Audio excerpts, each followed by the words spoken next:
Means നമ്മുടെ മഴയോർമ്മയായി തീർന്നതുകൊണ്ട് ഇതിന് റെഗുലറായിട്ട് ഉണ്ടാവും കേട്ടോ. സോളമൻ്റെ ഉത്തമഗീതവും സ്നേഹദൂരവും റെഗുലർ ഉണ്ടാവും. സ്നേഹദൂരം കഴിഞ്ഞതിന് ശേഷം നമ്മൾ വേറൊരു സ്റ്റോറി തുടങ്ങും കേട്ടോ. എൻ്റെ പ്രണയമേ എനിക്ക് ഡെയിലി തരാൻ ഒരു മാർഗ്ഗം ഇല്ലാത്തത് കൊണ്ടാണ് നമ്മൾ വേറൊരു സ്റ്റോറി എഴുതി തീർന്നിട്ടുള്ള വേറൊരു സ്റ്റോറി തുടങ്ങുന്നത്. അത് തീർന്നതിന് ശേഷം നമുക്ക് നോക്കാം. അപ്പോഴത്തേക്ക് എഴുതിക്കൊണ്ടിരിക്കുന്ന കഥകൾ എന്തെങ്കിലുമൊക്കെ തീരുമായിരിക്കും. അപ്പം നോക്കാം. ഓക്കെ. വാത്സല്യത്തോടെ അവളുടെ കൈകളിൽ പിടിച്ചുകൊണ്ട് അമല പറഞ്ഞപ്പോൾ മരിയയുടെ ഉള്ളിലും ഒരു കുളിർമ പടർന്നിരുന്നു. ജനിച്ചതിൽ പിന്നെ അമ്മയ്ക്ക് ശേഷം ആദ്യമായാണ് ഒരാൾ ഇത്രയും സ്നേഹത്തോടെ തന്നോട് ഇടപെടുന്നത്. ഞാനുണ്ടാക്കാം ആൻറ്റി. അമലയുടെ കയ്യിലിരുന്ന നാരങ്ങയിലേക്ക് നോക്കിക്കൊണ്ട് മരിയ പറഞ്ഞു. വേണ്ട മോളെ, ഇത് തീരാറായി. ഞാൻ ഉണ്ടാക്കിക്കൊള്ളാം. നല്ല മാർക്കുണ്ടായിരുന്നു മോൾക്ക് അല്ലേ? അതല്ലേ പെട്ടെന്ന് അഡ്മിഷൻ കിട്ടിയത്. ആ ഹോസ്പിറ്റലിൽ അങ്ങനെ അഡ്മിഷൻ കിട്ടുന്നതല്ല. എല്ലാവർക്കും നാരങ്ങ വെള്ളം എടുക്കുന്നതിനിടയിൽ അമല അവളോടായി ചോദിച്ചു. അവൾക്ക് 98% ഉണ്ടായിരുന്നു. അഭിമാനത്തോടെ തന്നെ ബെറ്റി പറഞ്ഞു. ഇനി മുന്നോട്ടും ഇങ്ങനെ തന്നെ പഠിക്കണം, ഇതേപോലെ നല്ലതായിട്ട്. പഠിത്തമെന്നുള്ളൊരു ചിന്ത മാത്രമേ മോളുടെ മനസ്സിൽ കാണാവൂ. കുട്ടിക്കാലം മുതലേ മോളും അമ്മയൊക്കെ ഒരുപാട് വേദന അനുഭവിച്ചിട്ടില്ലേ? അതിനൊക്കെ നമുക്ക് എല്ലാവരുടെയും മുമ്പിൽ ഒന്ന് നിവർന്ന് നിൽക്കണമെങ്കിൽ നല്ലൊരു ജോലി വേണം. എങ്ങനെയെങ്കിലും ജനറൽ നേഴ്സിംഗ് പഠിച്ചു കഴിഞ്ഞ് പോസ്റ്റ് BSc എടുക്കണം. അത് കഴിഞ്ഞ് വിദേശ രാജ്യത്തൊക്കെ നല്ല ശമ്പളത്തിൽ ജോലി കിട്ടും. അവൾ നന്നായി ഒന്ന് ചിരിച്ചു. അപ്പോഴേക്കും നാരങ്ങാ വെള്ളം എടുത്തു കഴിഞ്ഞിരുന്നു അമല. ഒരു ഗ്ലാസ് എടുത്ത് അവൾക്ക് നേരെയും അവർ നീക്കിവെച്ചു. ഈ വീട്ടിൽ ഇത്തരം പരിഗണനകളൊക്കെ അമ്മ മാത്രമാണ് നൽകിയിട്ടുള്ളത്. ഞാൻ പിന്നെ കുടിച്ചോളാം ആൻറ്റി. കുടിക്കും മോളെ. സ്നേഹത്തോടെ അതിലുപരി വാത്സല്യത്തോടെ അവൾക്ക് നേരെ അമല ഗ്ലാസ് നീട്ടി. അവളത് വാങ്ങി. അപ്പോഴേക്കും ബാക്കി വെള്ളവുമായി ബെറ്റി ഉമ്മറത്തേക്ക് പോയിരുന്നു. ബാഗൊക്കെ പാക്ക് ചെയ്തോ? നമുക്കിന്ന് വൈകുന്നേരം തന്നെ പോണം.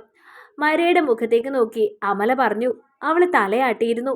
എന്തെങ്കിലും പാക്ക് ചെയ്യാനുണ്ടെങ്കിൽ ആൻറ്റിയും കൂടി കൂടാം.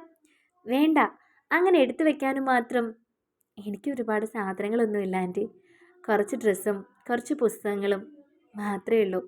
അത് ഞാൻ ഇന്നലെ തന്നെ എടുത്തു വെച്ചു. സംസാരം പോലും വളരെ പതിഞ്ഞതാണെന്ന് അവളുടെ എന്ന് അമലയ്ക്ക് തോന്നി. അവളെപ്പറ്റി ചിന്തിച്ചുകൊണ്ടിരുന്നപ്പോഴാണ് പെട്ടെന്ന് ബെറ്റി വന്നത്. നിങ്ങൾ ഊണ് കഴിച്ചിട്ടല്ലേ പോകൂ? ബെറ്റി ചോദിച്ചു. ഞങ്ങൾ ചായ കുടിയും കഴിഞ്ഞിട്ടേ പോകൂ. വൈകിട്ട് 7:30-ക്കാണ് ഫ്ലൈറ്റ്. ഫ്ലൈറ്റിനാണോ പോകുന്നത്? പേടിയോടെ മരിയ ചോദിച്ചു. ഫ്ലൈറ്റിനാവുമ്പോൾ 1-2 മണിക്കൂറിനുള്ളിൽ നമ്മളങ്ങ് ചെല്ലും. മറ്റേത് എത്ര ദിവസം ഇരിക്കണം ട്രെയിനിൽ? അമല പറഞ്ഞു. അപ്പോൾ ഇവൾ എങ്ങനെയാ? ഇവൾക്ക് ടിക്കറ്റൊക്കെ? സംശയത്തോടെ ബെറ്റി ചോദിച്ചു. ടിക്കറ്റൊക്കെ എടുത്തിട്ടുണ്ട്. ഞാൻ അതിനല്ലേ ഇവളുടെ ID പ്രൂഫിൻ്റെ ഫോട്ടോ ഇട്ട് തരാൻ നിന്നോട് പറഞ്ഞത്. അതൊക്കെ എടുത്തിട്ടുണ്ട്. നീ സമാധാനമായിട്ടിരിക്കും മോളെ. ബെറ്റി ആശ്വാസത്തോടെ ചിരിച്ചു. നീ കുറച്ച് സവാള എടുത്ത് അരിഞ്ഞേ മോളെ. ആ ബീഫ് ഒന്ന് നന്നായി ഉലർത്തിയെടുക്കട്ടെ. ബെറ്റി മരിയോടായി പറഞ്ഞു. അവൾ വേഗം മുറമെടുത്ത് അതിലേക്ക് 2-3 സവാള എടുത്തു. മോൾ അവിടെ വെച്ചേക്ക്. വൈകുന്നേരം പോകേണ്ടതല്ലേ? കുറച്ചു നേരം പോയി റെസ്റ്റ് എടുക്ക്. ആൻറ്റി ചെയ്തോളാം അതൊക്കെ. അതും പറഞ്ഞ് അമല ആ ജോലിയും ഏറ്റെടുത്തിരുന്നു. അമ്മയുടെ മുഖത്തേക്ക് മരിയ നോക്കിയപ്പോൾ പൊക്കോളാൻ പറഞ്ഞു. അവൾ കുറച്ചു നേരം അവിടെ നിന്നും മാറിക്കൊടുത്തു. പഴയ കൂട്ടുകാരികളല്ലേ, അവർക്ക് എന്തെങ്കിലുമൊക്കെ പരസ്പരം സംസാരിക്കണമായിരിക്കുമെന്ന് ചിന്തിച്ചാണ് അവർക്ക് അങ്ങനെയൊരു പ്രൈവസി നൽകി അവൾ മാറിയത്. മുറിയിലേക്ക് ചെന്നപ്പോൾ മരിയ ബാഗിൽ അടുക്കി വെച്ചിരുന്ന സാധനങ്ങളെല്ലാം ഒന്നുകൂടി നോക്കി. എല്ലാം ഉണ്ടെന്ന് ഉറപ്പുവരുത്തി. അപ്പോഴും കയ്യിൽ കരുതുന്ന വെള്ള മുത്തുള്ള കൊന്തമാല എടുത്ത് ബാഗിൻ്റെ ഏറ്റവും കുഞ്ഞുറയിലേക്ക് ഇട്ടു. തനിക്ക് ആകെ ആത്മവിശ്വാസം നൽകുന്ന ഒന്ന് ഇത് മാത്രമാണ്. എത്ര വലിയ പ്രതിസന്ധിയിലും തനിക്ക് പിടിച്ചു നിൽക്കാനുള്ള രക്ഷ ഇതാണ്. അതോടൊപ്പം തന്നെ പലപ്പോഴും ഒരു നിധി പോലെ കാത്തു സൂക്ഷിക്കുന്ന വചനപ്പെട്ടിയും അവൾ ബാഗിലേക്ക് ഇട്ടു. പോകുന്നതിന് മുൻപ് അവൾ ഒരു വചനം എടുത്ത് നോക്കി. തൻ്റെ പുതിയ ജീവിതയാത്ര ആരംഭിക്കുകയാണ്. ഇനിയുള്ള തൻ്റെ ജീവിതം എങ്ങനെയാണെന്ന് കാണിച്ചു തരണമെന്ന് ദൈവത്തോട് പ്രാർത്ഥിച്ചുകൊണ്ട് കണ്ണടച്ചുകൊണ്ടൊരു വചനം എടുത്തു. എൻ്റെ മണവാട്ടി, നീ എൻ്റെ ഹൃദയം കവർന്നിരിക്കുന്നു. നിന്റെ ഒറ്റ കടാക്ഷം കൊണ്ട്, നിന്റെ കണ്ഠഭാരത്തിലെ ഒറ്റ രത്നം കൊണ്ട് എൻ്റെ ഹൃദയം കവർന്നെടുത്തിരിക്കുന്നു. ആ വചനം കണ്ട് അവൾക്ക് പ്രത്യേകിച്ച് ഒന്നും മനസ്സിലാക്കാൻ സാധിച്ചില്ല. എന്താണ് ദൈവം തന്നോട് പറഞ്ഞതെന്ന് അവൾക്ക് വ്യക്തമായിരുന്നില്ല. എങ്കിലും ഒന്ന് കുരിശു വരച്ച് അവൾ ആ വചനം പെട്ടിയിൽ തന്നെ ഭദ്രമാക്കി വെച്ചു. ഉച്ചയൂണിന് എല്ലാവരും ഒരുമിച്ച് ഭക്ഷണം കഴിക്കാനിരുന്നു. ബെറ്റിയും ജോണിയും ഉണ്ട്. മക്കളും ഒക്കെ ഡൈനിങ് ടേബിളിൽ ഇരുന്നിരുന്നു. എന്നാൽ അവർക്കൊപ്പം മരിയെ കാണാഞ്ഞത് അമലയിൽ അത്ഭുതമുണർത്തി. മരിയമോൾ എവിടെ? അമല ചോദിച്ചപ്പോൾ ബെറ്റിയുടെ മുഖം വിളറി വെളുത്തിരുന്നു. ജോണിയുടെ മുഖമോ വലിഞ്ഞു മുറുകുകയും ചെയ്തു. അവൾ പിന്നെ കഴിച്ചോളും. മടിയോടെയാണ് ബെറ്റി മറുപടി പറഞ്ഞത്. ഇവിടെ സ്ഥലമുണ്ടല്ലോ, പിന്നെന്താ? ഒരു കസേര വെറുതെ കിടക്കാണ്. മോളെ, അമല നീട്ടി വിളിച്ചു. രണ്ടാമത്തെ വിളിയിൽ അവൾ അടുക്കളയിൽ നിന്നും ഇറങ്ങി വന്നിരുന്നു. മോള് കഴിക്കുന്നില്ലേ? വാ, ഇവിടെ ഇരിക്കേ. അമല വിളിച്ചപ്പോൾ അരുതാത്ത എന്തോ കേട്ടതുപോലെ അവൾ ജോണിയുടെയും ബെറ്റിയുടെയും മുഖത്തേക്ക് തന്നെ നോക്കി. ബെറ്റി നിസ്സഹായതയോടെ മുഖം മാറ്റിക്കളഞ്ഞു.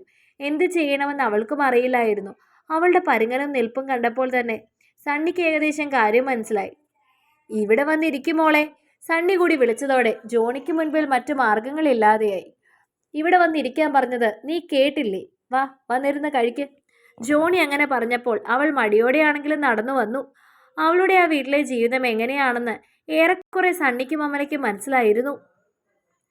രണ്ടുപേരും പരസ്പരം മുഖത്തോട് മുഖം നോക്കി.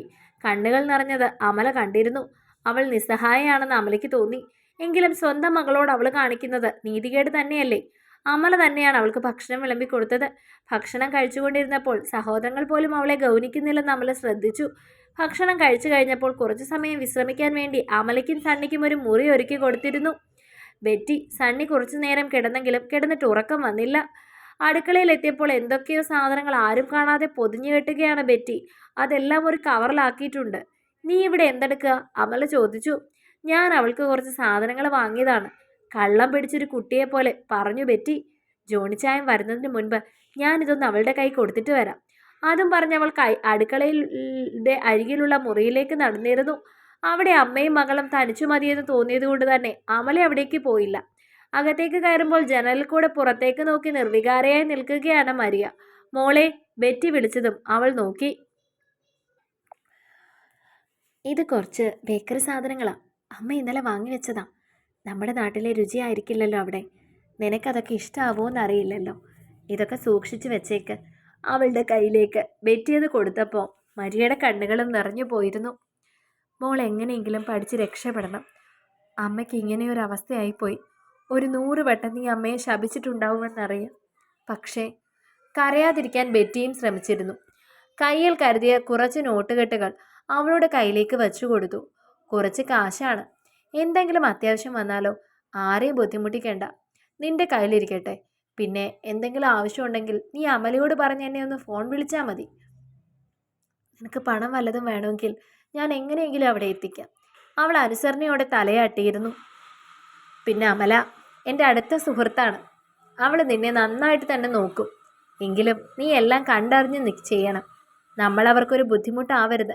അവരുടെ വീട്ടിൽ പോയി നിൽക്കുമ്പോൾ നമ്മുടെ വീട് പോലെ കണ്ട് നീ അവളെ അടുക്കളയിലൊക്കെ ഒന്ന് സഹായിച്ചേക്കണം. നിന്നോട് പറഞ്ഞു തരേണ്ടെന്ന് എനിക്കറിയാം. എങ്കിലും നമ്മൾ അവിടെ ചെന്ന് നിന്നതുകൊണ്ട് അവർക്കൊരു ബുദ്ധിമുട്ടുണ്ടാവാൻ പാടില്ലല്ലോ. നീ കാരണം ഒരു തരത്തിലും അവർക്ക് ഒരു ബുദ്ധിമുട്ടും ഉണ്ടാവരുത്. നമ്മളെ സഹായിച്ചതിൻ്റെ പേരിൽ നാളെ അവർക്ക് ദുഃഖിക്കേണ്ടി വരരുത്. ബെറ്റി പറഞ്ഞു കൊടുത്തതൊക്കെ അവൾ അനുസരണയോടെ കേട്ടിരുന്നു. വാതിലൊന്ന് അടച്ചതിന് ശേഷം അവളെ ഒന്ന് കെട്ടിപ്പിടിച്ചിരുന്നു ബെറ്റി. അതിനുശേഷം ആ നെറ്റിയിൽ ഒരു ചുംബനം നൽകി. എത്ര കാലങ്ങൾക്കു ശേഷമാണ് അമ്മ തന്നെ ഇങ്ങനെയൊന്ന് ചേർത്ത് പിടിക്കുന്നതെന്ന് അവൾ ഓർത്തു. വല്ലപ്പോഴുമാണ് ഇങ്ങനെയുള്ള സ്നേഹലാളനങ്ങളൊക്കെ. അതും ഒളിച്ചും പാത്തുമാണ്. ആരെങ്കിലും കണ്ടാലോ എന്ന ഭയന്ന് അവളുടെ മുഖത്തേക്ക് നോക്കി. ബെറ്റിക്ക് സങ്കടം തോന്നിയിരുന്നു. വീണ്ടും വീണ്ടും അവളുടെ മുഖത്ത് തുരുതുര അവർ ചുംബിച്ചു. പിന്നീട് ഒരു കണ്ണുനീരോടെ ആ മുറിയിൽ നിന്നും ഇറങ്ങിപ്പോയിരുന്നു. അവർ പോയതും മരിയയും കരഞ്ഞു പോയിരുന്നു. തൻ്റെ വിധിയെ സ്വയം പഴിക്കാത്തൊരു ദിവസം പോലും ഓർമ്മ വെച്ചതിൽ പിന്നെ ജീവിതത്തിൽ ഉണ്ടായിട്ടില്ല. ആർക്കോ വേണ്ടി ജീവിക്കുന്നത് പോലെയാണ് തോന്നിയിട്ടുള്ളത്.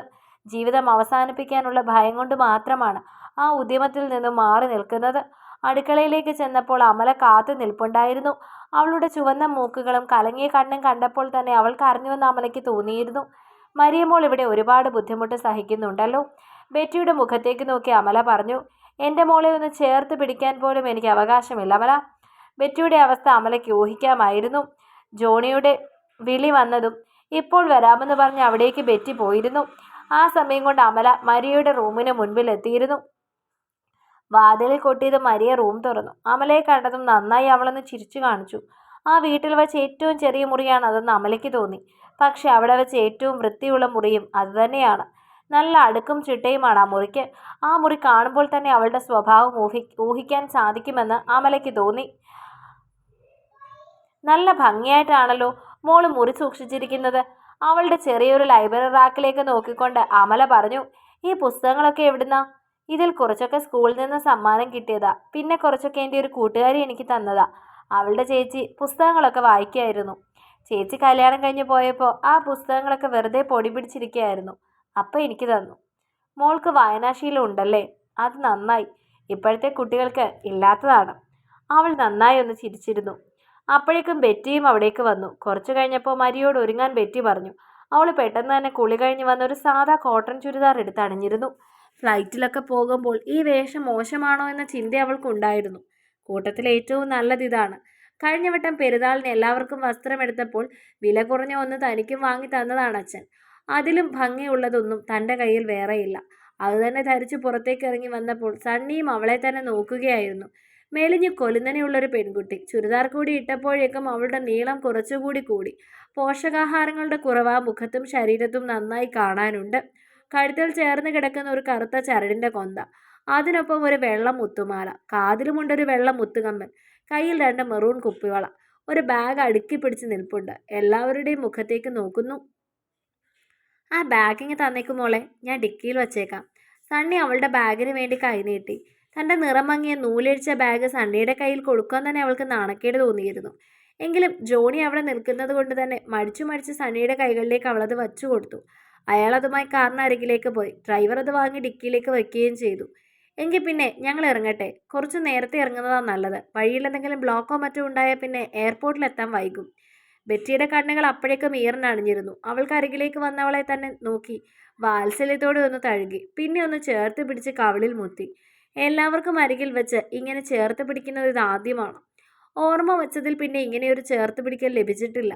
അതുകൊണ്ട് തന്നെ അവൾക്ക് അത്ഭുതം തോന്നിയിരുന്നു. നന്നായി പഠിക്കണം കേട്ടോ. അവളുടെ മുഖത്തേക്ക് നോക്കി ബെറ്റി പറഞ്ഞു. പപ്പയോട് യാത്ര പറ. ബെറ്റി തന്നെയാണ് അവളോട് ആ കാര്യം പറഞ്ഞത്. ഉടനെ തന്നെ മരിയ ജോണിയുടെ അരികിലേക്ക് എത്തിയിരുന്നു. പോട്ടെ. പേടിയോടെ അയാളുടെ മുഖത്തേക്ക് നോക്കി അവൾ ചോദിച്ചു. അടുത്ത ആഴ്ച ഞാൻ അങ്ങോട്ട് വരുന്നുണ്ട്. ഗൗരവത്തോടെ അയാൾ മറുപടി പറഞ്ഞു. വേണമെങ്കിൽ ഞാൻ ടിക്കറ്റ് ബുക്ക് ചെയ്യാം നിങ്ങൾക്ക്. സണ്ണി ജോണിയോടായി പറഞ്ഞു. ഓ, അതിൻ്റെ ഒന്നും ആവശ്യമില്ല. ഞങ്ങൾ വന്നോളാം. അവിടെ എത്തുമ്പോൾ വിളിക്കും. ശരി. ജോണി ഒന്നുകൊണ്ടും പേടിക്കണ്ട. ഞങ്ങളുടെ കൂടെയല്ലേ വിടുന്നത്. ഞങ്ങൾ സ്വന്തം മോളെ പോലെ തന്നെ നോക്കിക്കോളാം. സണ്ണി ജോണിക്ക് ഉറപ്പ് കൊടുത്തു. അയാളൊരു മങ്ങിയ ചിരി ചിരിച്ചു. രണ്ടുപേരും പരസ്പരം ഹസ്തദാനം നൽകി. അമലയുടെ കണ്ണുകൾ ബെറ്റിയിലായിരുന്നു. ആ മാതൃഹൃദയത്തിൻ്റെ തേങ്ങൽ അറിയാൻ അമലയ്ക്ക് സാധിക്കുന്നുണ്ടായിരുന്നു. നീ വിഷമിക്കണ്ട. എൻ്റെ സ്വന്തം മോളെ പോലെ ഞാൻ നോക്കിക്കോളാം. ബെറ്റിയുടെ മനസ്സറിഞ്ഞിട്ട് എന്നതുപോലെ അമല പറഞ്ഞു. അവർക്കൊപ്പം കാറിലേക്ക് കയറിയപ്പോൾ സ്കൂളിൽ നിന്ന് സഹോദരനായ ജോഹാനും ജീനയും എത്തിയിരുന്നു. ഒന്ന് തിരിഞ്ഞു നോക്കിയിരുന്നു മരിയ. ജോഹൻ ചിരിയോടെ അവളുടെ അരികിലേക്ക് ഓടി വന്നു. ഫോൺ വിളിക്കണേ ചേച്ചി. വലിയ ഉത്സാഹത്തോടെ അവൻ പറഞ്ഞു. അവൾ തലയാട്ടി. വാത്സല്യത്തോടെ അവൻ്റെ മുഖത്ത് തഴുകി. ജീന എല്ലാവരും ഉള്ളതുകൊണ്ട് തന്നെ ഒരു ചെറുചിരിയിൽ ഒതുക്കി. അതിൽ കൂടുതലൊന്നും മരിയ പ്രതീക്ഷിച്ചിരുന്നില്ല. കാറിലിരിക്കുമ്പോൾ മരിയയുടെ മനസ്സ് മറ്റെവിടെയോ ആയിരുന്നു. ജീവിതം ഇങ്ങനെ മാറ്റി മാറ്റി പറിച്ചു നടപ്പെടുകയാണ്. 7ാം ക്ലാസ് വരെ ജോണിയുടെ കുടുംബത്തിലായിരുന്നു. അവിടെ എല്ലാവരും ഉണ്ടായിരുന്നു. ജോണിയുടെ അച്ഛനും അമ്മയും സഹോദരങ്ങളും ഒക്കെ.